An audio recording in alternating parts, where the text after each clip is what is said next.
I thought I did have it, to be honest. My boy came home hard. He came home hard. He had a good last 10, but I mean, I can't be too upset, you know. For years, the fastest white sprinter in history seemed untouchable. At the 2026 Commonwealth Games, Lachlan Kennedy changed everything. In one explosive 100-meter race, the 22-year-old Australian shattered the record, stunned world-class rivals, and announced himself as a genuine global threat. But to understand how, we need to return to Glasgow that unforgettable night. But to understand how Kennedy reached that historic moment, we have to start with the qualifying rounds in Glasgow.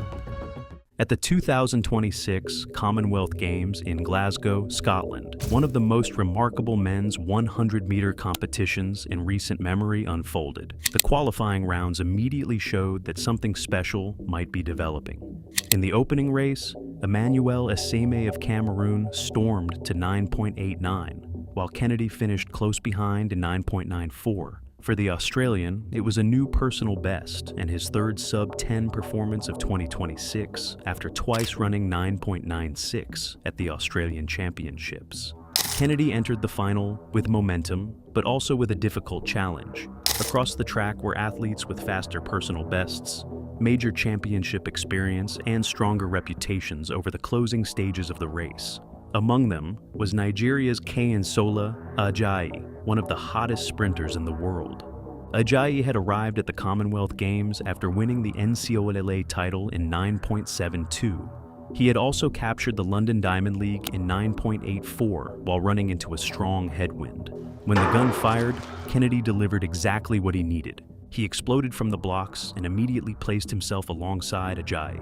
His reaction time was an outstanding 0.134 seconds, giving him the sharp start he required against a field filled with elite accelerators. Through the opening 60 meters, Kennedy and Ajayi were almost inseparable.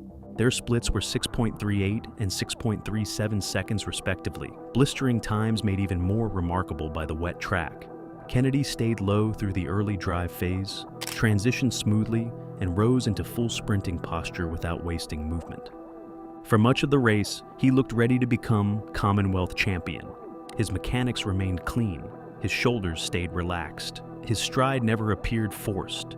Through 80 meters, he was still holding position against one of the strongest fields assembled anywhere that season. Typically, Kennedy's races followed a familiar pattern. He started extremely well, placed himself near the front through the opening 40 or 50 meters, and then gradually lost ground to athletes with greater maximum velocity. That exact scenario had appeared earlier in the season at both the Shanghai Diamond League and the Prefontaine Classic. Kennedy maintained his posture, kept his hips high, and continued pushing through the line. Instead of being swallowed up by the field, he stayed in the center of the battle. Then Emmanuel Essame produced an incredible finish. The Cameroonian had remained close enough through the opening stages to strike late. Over the final 40 meters, he covered the distance in a phenomenal 3.39 seconds.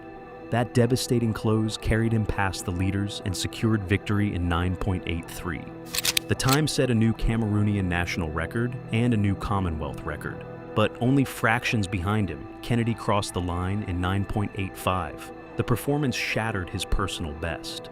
It established a new Australian national record. It became the Oceania area record.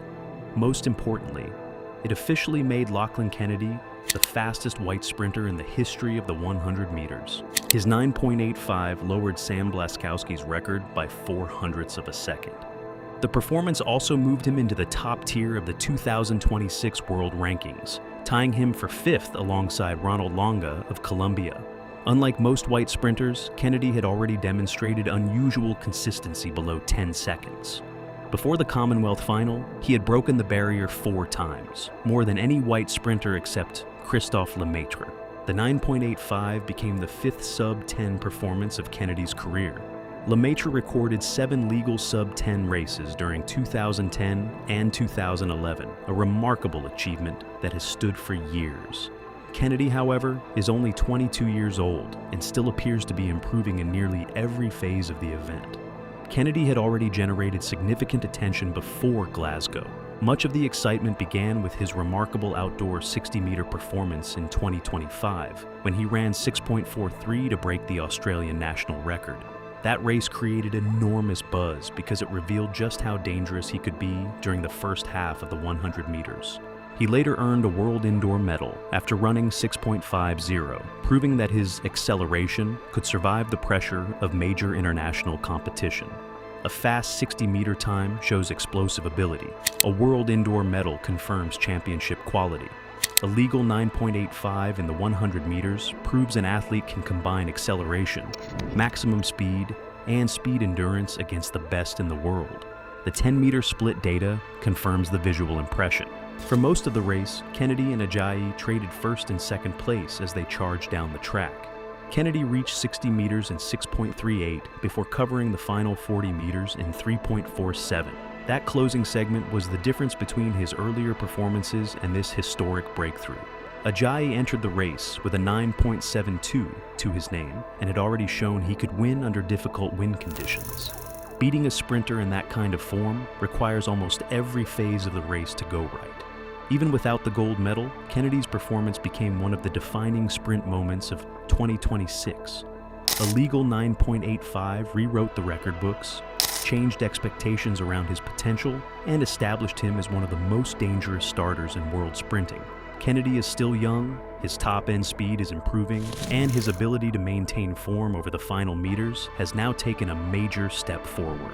If those areas continue to develop, the 9.85 may not represent his limit. What made Glasgow so compelling was the speed of the transformation. Kennedy arrived as a dangerous contender with a world-class start. Less than 10 seconds later, he had become a national record holder, an area record holder, and the new historical benchmark for white sprinting. The achievement also changed the pressure surrounding every race that follows. Opponents can no longer assume Kennedy will fade after the acceleration phase, while Kennedy himself now knows he can remain competitive deep into a race against athletes with proven 9.70 and 9.80 speed. That belief can be as important as any technical adjustment. His next challenge will be turning one spectacular breakthrough into a repeatable championship weapon. Major finals demand multiple rounds, recovery between races, and the ability to reproduce near-perfect execution under increasing pressure. Glasgow provided the clearest evidence yet that Kennedy may be ready for that challenge. A move into the low 9.80s would place him in genuine medal contention at almost any global championship. In the right race, with ideal conditions and another small technical improvement, even faster territory may be possible. Winning global hardware will never be easy. The current sprint era is filled with extraordinary talent, and the difference between a medal and missing the final can be only a few hundredths of a second. But Kennedy has now shown that he belongs in that conversation. He is no longer simply the fastest white sprinter in history. He is one of the fastest sprinters in the world. The Commonwealth final did more than produce a record. It transformed the way the athletics world must view Lachlan Kennedy. Before Glasgow, he was known primarily for his explosive start. After Glasgow, he became a complete 100-meter threat. And at only 22 years old, his biggest performances may still be ahead. Thanks for watching, everyone. Until next time.